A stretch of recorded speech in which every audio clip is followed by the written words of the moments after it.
Neighbor, good afternoon. Good afternoon.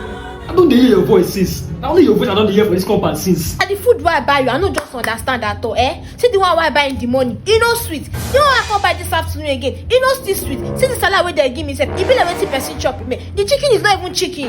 You mean this one? I don't even tire myself. I know they buy again. I know they chop again.